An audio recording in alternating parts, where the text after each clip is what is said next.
Thank you for coming along. This is quite an exciting moment for me because we've been wanting to do meetups at EDF for a while now, and we've only been in this new office since last April, and we haven't had this sort of the space before. So this is like a really good road test, so much appreciated. And looking at the numbers so far and the fact that the pizza has been well eaten is a good sign for success.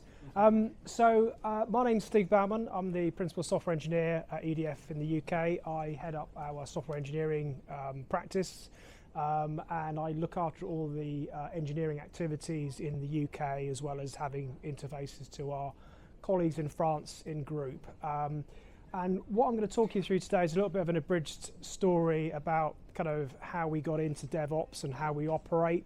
Because it's kind of quite easy to look at large corporates from the outside and kind of assume that they've always done it, and actually we haven't. So we've only been on this journey for about 7 years. So hopefully I'll take you through a few nuggets of insight and takeaways. I'm going to go through this quite quickly because I know it's not a selling pitch for EDF, but just a little bit of context setting in terms of kind of who EDF is. We are part of the French multinational EDF group. Specifically in the UK, we focus around these sort of three areas. So we are a generation company, so we have nuclear power stations, both existing and some new build ones, as well as offshore wind. We have a wholesale market function that handles kind of hedging, trading, short-term and long-term trading, which is basically buying and selling energy off the market. Then we have a supply business, which is very much looking at our customers. So anyone ranging from the likes of us as residential UK customers all the way through to large multinational kind of £1 million a month kind of build customers who have got multiple sites and all that kind of complexity. And it's particularly in the retail space where there's a lot of really interesting stuff that's happening in the tech space as well. And I'll kind of talk about that in a minute, which has kind of driven our need for kind of going down to this sort of DevOps kind of way of working. So energy historically in the UK has been very much about gas and electricity and quite a sedentary market, if I'm really honest. I've worked in the industry for 27 years. In the last 10 years, it's massively picked up with things like microgeneration, particularly with batteries and managing kind of supply and flex. And in the retail space, the growth of EVs and charging solutions and mapping that into things like energy tariffs, and then also the kind of microgen as well, so houses with solar, batteries, heat pumps, etc. So it's a really exciting market from a technologist point of view, and it's all starting to come together really. So that's kind of who we are. A little bit of a brag. We won the Times Best Place to Work last year, which is a really big thing for us. And hopefully that's kind of reflected in what you're seeing here today and some of the folks that are from EDF and how lovely and friendly we are, I'd like to hope. Cool, so I'm going to take you through a couple of sort of slides around kind of what are we doing and sort of how do we get there. So as I hinted at the start, we've had to react to kind of a number of factors, internal as well as kind of external markets. We found that there's an increased demand for pace of change. We had a fairly nascent leveraging of cloud technologies, which I'm sure probably resonates with a lot of companies. People sort of take their data center and start shifting it into the cloud, and that's not really leveraging the cloud, that's somebody else's data center. And particularly as the points I've made in the previous slide, technology has now become an opportunity and a disruptor rather than this kind of underlying kind of cost center that it's been historically. We also, I suppose, coupled with these things here, we've had a concern over skills and IP because we're doing some quite advanced stuff at the moment, and whilst it's great to have partners and contractors working for you, you don't want to give them everything. So we need to be quite careful about how we balance stuff and how we maintain that competitive advantage as well as allowing partners to kind of help us move forward as well. So that's the sort of like the fuse that got lit. In terms of what we were trying to sort of do is, I always refer to this as the pivot. So this is kind of like how we used to work. This is very much how we work today. So very much your traditional IT department, big monolithic department running IT projects, delivering stuff and then handing over to another team to run. Lots of stuff on data centers, lots of silos, very governance heavy, which for nuclear stuff is really important, and I wouldn't want to detract on that, but maybe in our retail space where it's a much more fluid market, that level of governance wasn't quite as positive. It was quite restrictive. And also just moving from this idea of projects, everything being a project where everyone delivers a project and disbands, and then somebody's left to kind of hold the baby, as it were. And also just everything being kind of outsourced to partners. And again, these are trends that are not unique to EDF. This is what a lot of large companies did in the sort of like late 80s, 90s, and now what a lot of large companies are also starting to unpick. So we're probably not unique in that respect. In terms of where we're trying to pivot to and where we are now, we've moved our IT. I think product and DevOps are two very interrelated. So our IT or engineering we do now is done within the construct of product teams. So a product team will own a suite of products from cradle to grave. They'll have the skills to design, build, run, and operate it. Hence the DevOps part.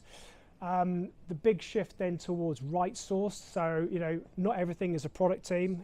Some components that we run are quite slow running, which doesn't warrant a fluid kind of agile team.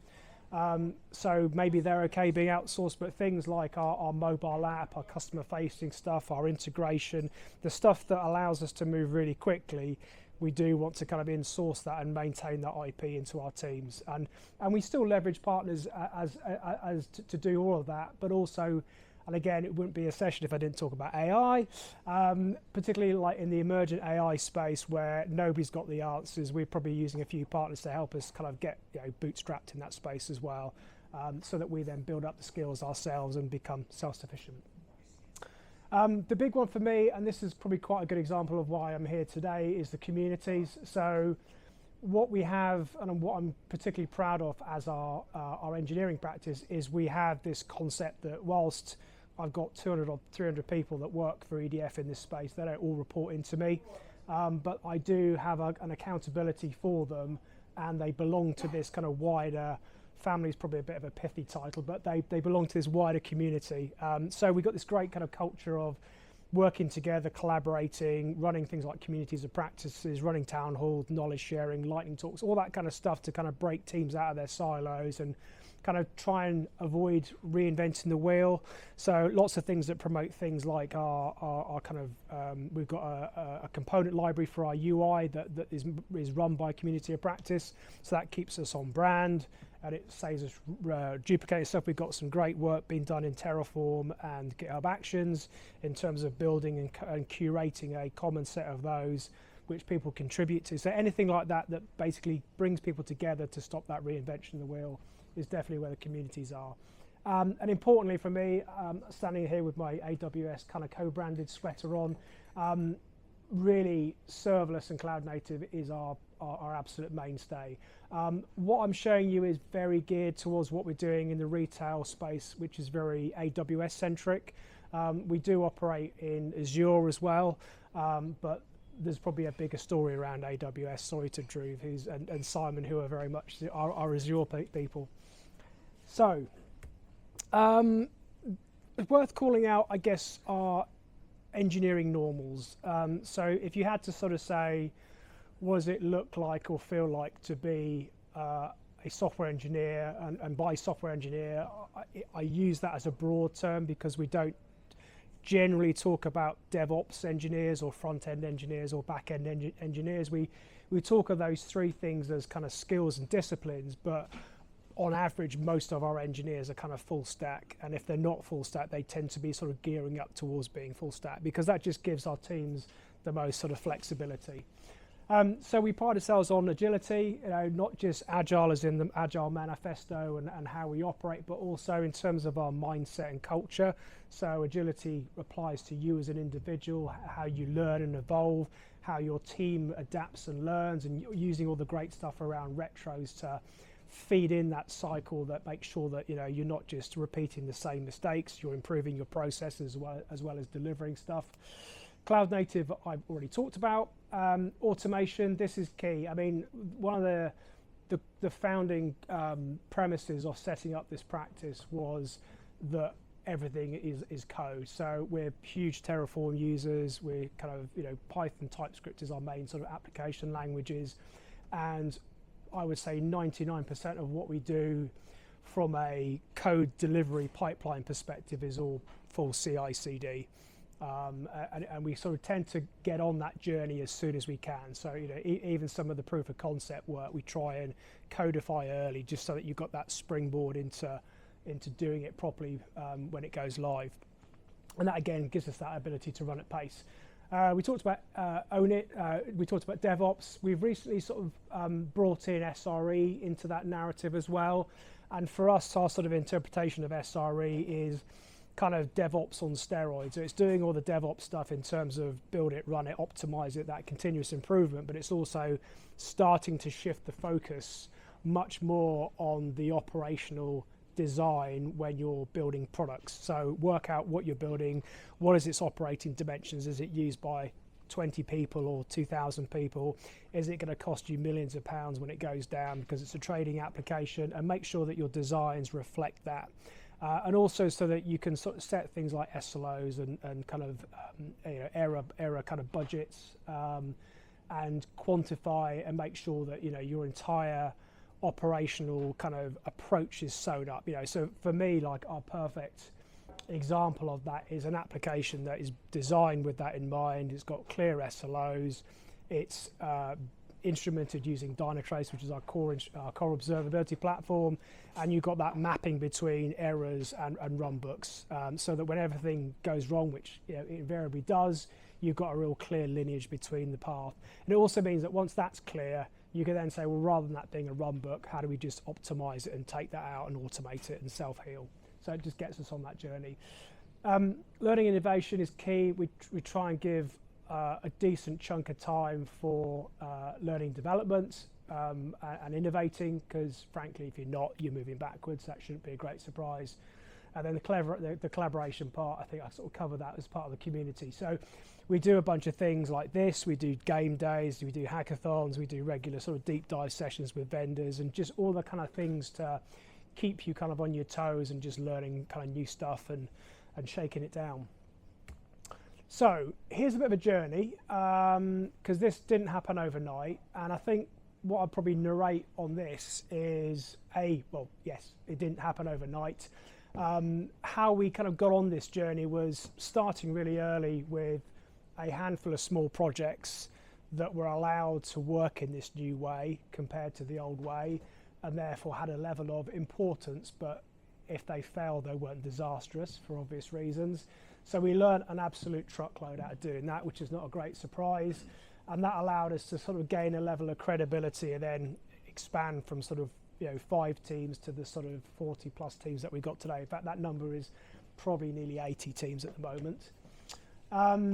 And then with that scale, we looked at different avenues. So, you know, I was chatting to somebody earlier about this, I had the sort of slight luxury, if you like, of having a green field site where recruiting engineers, so I didn't have engineers to upskill or to convert from old technology, so I just had the ability to go out to market and say, this is what we want to achieve, let's hire some engineers that are pre-baked with AWS, infrastructure as code, DevOps, etc. So that was great. We then started our data and tech graduate scheme, which has been running now for 6-7 years.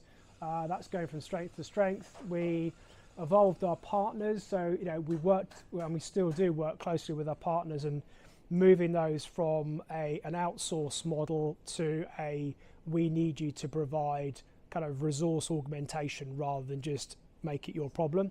And that's fairly successful for some partners. For some partners it hasn't been. It's been difficult. And I think it's fair to say that kind of with all that in mind, by the time we got to 2021, we kind of normalized it. So it was then the de facto way within our customers' business to build new products. So whenever there's a requirement to say, I need to build another X, the answer was, you need to form a product team, bring these software engineers in, follow this process, and then you end up with an enduring running team. And it then became a bit of a cookie cutter, kind of figuratively speaking. It obviously sounds very easy, but it wasn't quite as straightforward as that. And then I think once we got to a reasonable size, say 30, 40 people, we realised that actually we had a bunch of teams that were working really well, but perhaps in silos. and that's where the communities of practice came in to allow teams to work across the patch, and to start to kind of take a little bit of ownership. I mean, the way I always frame communities of practice is they're designed for people to get together to kind of grumble about their job and how they would make it easy. So our front-end community of practice, a bunch of people grumbled that there wasn't a component library and they had inconsistent branding, so therefore the community of practice was then given the opportunity to build that. So that's now like a reusable asset now, so that's obviously reducing duplication but also accelerating delivery. Same thing with Terraforms and DevOps and SRE. We've also found the communities of practice are quite helpful for seeding new ideas as well. So if we're looking at making any kind of strategic change to kind of how we operate, then the cops do a good job of being able to kind of get that out there into the community and kind of hold people's hands through it. And we found that with things like, we made a move a couple of years ago, or started the move a couple of years ago, using AWS co-build co-pipeline. We're now moving towards GitHub Actions. So the COP has done a really nice job of kind of holding people's hands on kind of what does good look like and how do you help me move across. So it's a real kind of people and process amplifier. We did a big project to kind of, I wouldn't say to test this theory because that would be really vain, but we did a big retail transformation a couple of years ago where we changed our entire retail landscape, and that brought in Kraken as our billing system, completely changed our web and mobile app customer services, a whole bunch of back-end processes. If you talk to some of the EDF folks around, they'll tell you the horror stories. But we did that in just over a year, and it was largely because of this way of working. We had a bunch of people that were able to work iteratively and adaptively rather than this traditional, I'm a big lumbering project, let's wait for it to finish. We expanded beyond our customers' business in 2024, and then more recently we've been starting to look at AI. That's a whole different conversation. I'm happy to talk about that, but really for me it's about how do we build AI solutions, or solutions that leverage AI, but also how do we use AI within our software delivery tool chain. But that's probably a potential presentation from me if anybody's interested. Put me on point.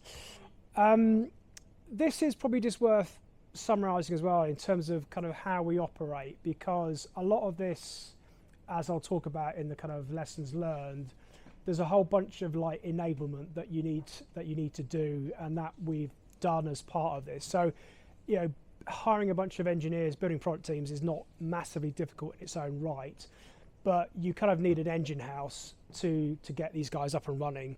And particularly in the DevOps space, we've done a lot of work within our Azure and AWS, what now is our Azure and AWS landing zone team. So I'll let the guys introduce them shortly, but certainly Jamie and Mo and Drew and Steve, they're dotted around. They're the ones who are grinning because I'm pointing them out.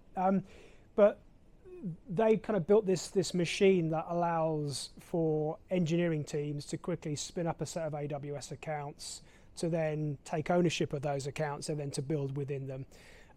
That's not all they've done. So we've got the same sort of mindset around our observability platform, which is Dynatrace. We've got the same sort of culture around our DevOps tooling. So this function here, which is also where I sit, our role is to sort of set out the strategy, set the direction, make sure that all the tools, the processes, the things that enable teams to function are available for these guys to build all the cool stuff. So in some respects, it's kind of like we're the unsung heroes. I can be quite kind of bittersweet about it. So the mobile app folks, for example, building some great stuff, but a lot of it leverages this stuff underneath here. So this is the real sort of engine house of what we're doing. And I think certainly in the DevOps context, this is the stuff that kind of drives how effective a lot of these teams are able to build and run stuff. But also it's not a one-way thing, right? We get a lot of insight from these guys, and they, everybody in this whole picture kind of attends our community of practice. So it gives us that great sort of focus of being, what services are we providing and how good are those services to our customers. Quick one around kind of how, I talked about the communities of practice. How we're organised is we've kind of shamelessly, like a lot of people, kind of nicked the Spotify model. Probably not so great these days given Spotify's political challenges.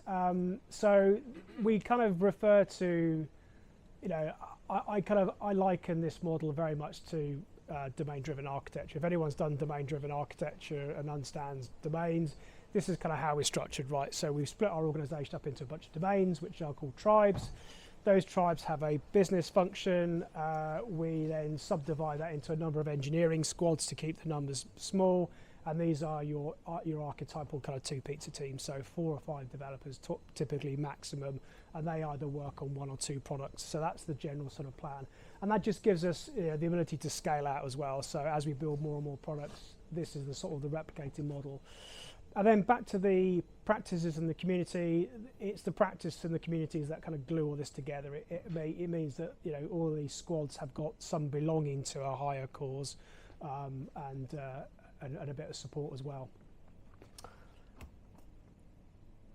Wouldn't be a DevOps thing without showing the DevOps Mobius strip. I'm not expecting people to read this, but this is just a bit of a snapshot around AWS and Azure, our core platforms. Like a lot of companies, we're using like Terraform, GitHub. TypeScript and JavaScript tend to be our main language choices. Python's very big within the, Python and TypeScript. Python is very big within the DevOps and the data science space for many good reasons. TypeScript is what we tend to use within the app space for sort of front end and back end and sort of that kind of stuff.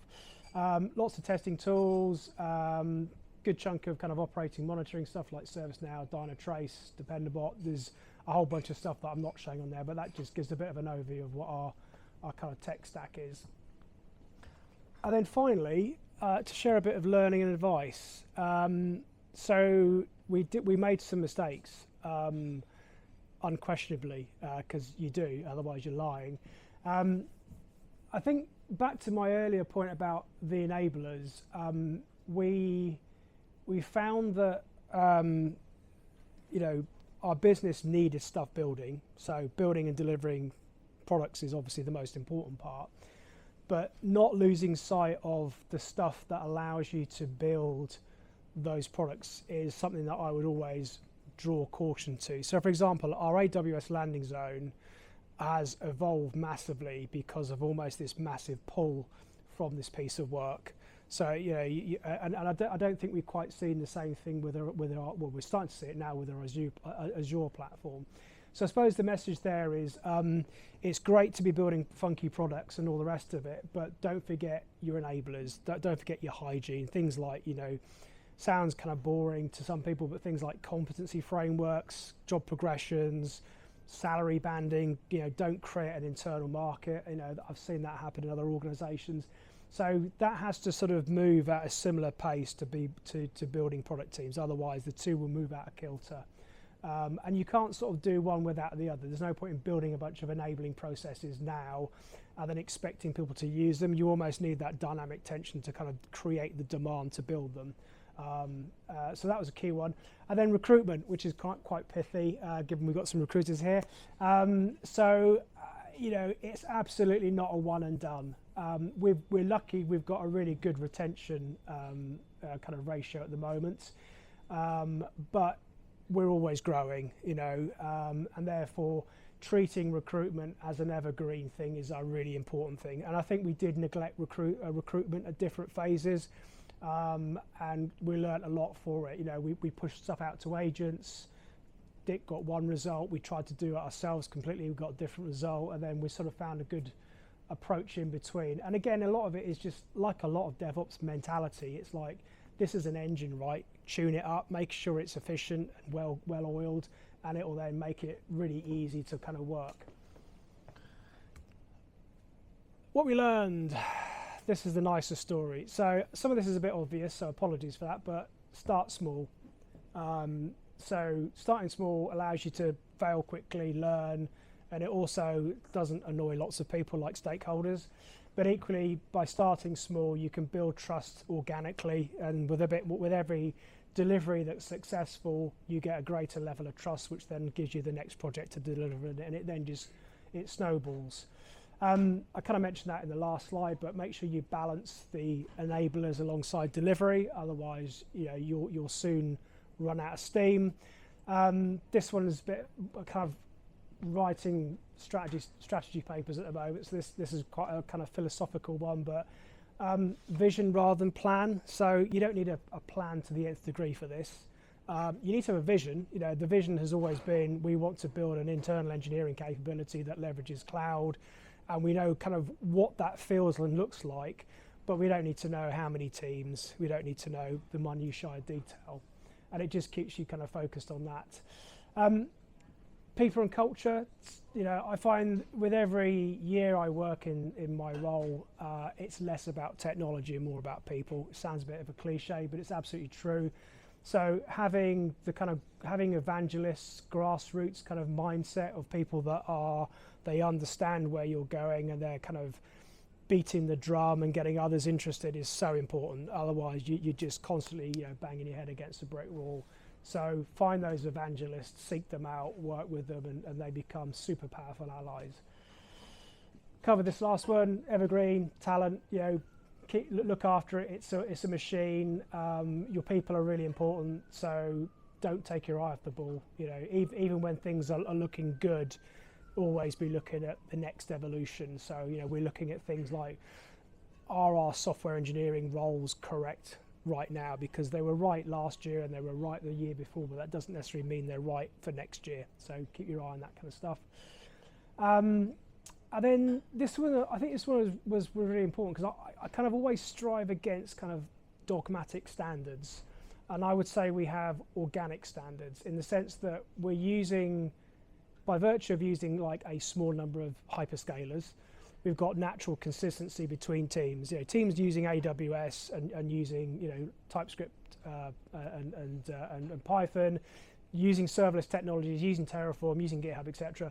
That makes the tech much more consistent between teams. So that means that your ability to move people between teams is much easier. And that's really important for us. We've had some great kind of career development stories for people moving between teams because you get that injection of a bit of more energy and also different ways of working. So you don't need to leave the organization. And that's one of the good things about working for a large corporate. You don't need to leave a large corporate to get that new injection of kind of energy. You can just move to a different team. So that's what we learned. And then last plug, for those of you interested, there's some QR codes to our LinkedIn page, which our data and tech branding team run. Careers, for those of you interested, and I'll call out some of the folks that are recruiting at the moment because they'll, if you buy them a beer, you might get a job. And also we've got a fairly active Medium presence as well, where we tend to try and share articles and kind of what we're doing. So if any of that's interested to you, give it a shout. Otherwise, thank you for listening.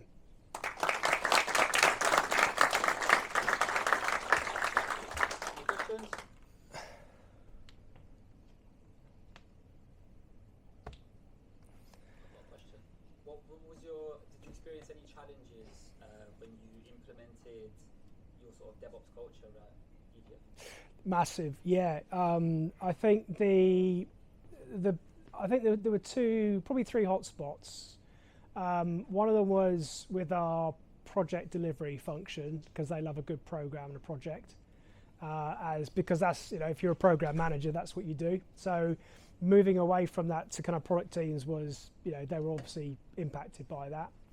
I think some healthy friction between some of me and my colleagues, because I now work with a lot of our enterprise IT folks, and I was actually on the opposite side 3-4 years ago, and there was some robust conversation, shall we say, around the standard sort of enterprise desire to control and to govern versus letting go and letting the business own it. So I think that was hard, and a lot of that just boils down to levels of accountability. And as soon as you get to the accountability boundary that says if you mess it up, it's on your head, it's not on ours, then it got a bit easier. And then probably the third one I think is very similar to that, which is security. How we moved away from sort of security guardrailing everything to getting security to try and bake in security as part of things like Terraform modules and the guardrails and guidance. Those three areas probably aren't a massive mystery to a lot of people. Any other questions? You've mentioned every engineer is considered full stack. You have like a core platform team that does only cloudy stuff. We do. They're there. So, yeah. Sorry. Can you repeat the question that Christopher asked? Is that right? Yes, of course. So, so the question was, the software engineering teams are quite full stack. Are there teams that are much more like pure DevOps and platform? And the answer is yes. So the teams that look after the AWS and the Azure landing zone are very much platform teams. Same with Dynatrace and some of the other engineering tooling like ServiceNow and GitOps and so forth. Any other questions? Can you give an example of when the mobile app team used something from the core platform team? Yeah, it's a great question because by virtue there's not a lot of AWS in that. I think probably some of the security guardrails and some of the, in fact, quite a lot of the authentication mechanisms. I'm just thinking Connor's in the room and probably knows the answer, but I'm not going to call him out. But yeah, but I think a lot of the CI/CD pipelines. Yes. How can I forget GitHub? Yeah, yeah. Although we did use Circle CI for a bit until we moved away from that. What are we using now, Connor? Bitrise. That's it. Yeah. Good questions. Any other question? What was the single biggest resistance you faced in this transformation? Oh.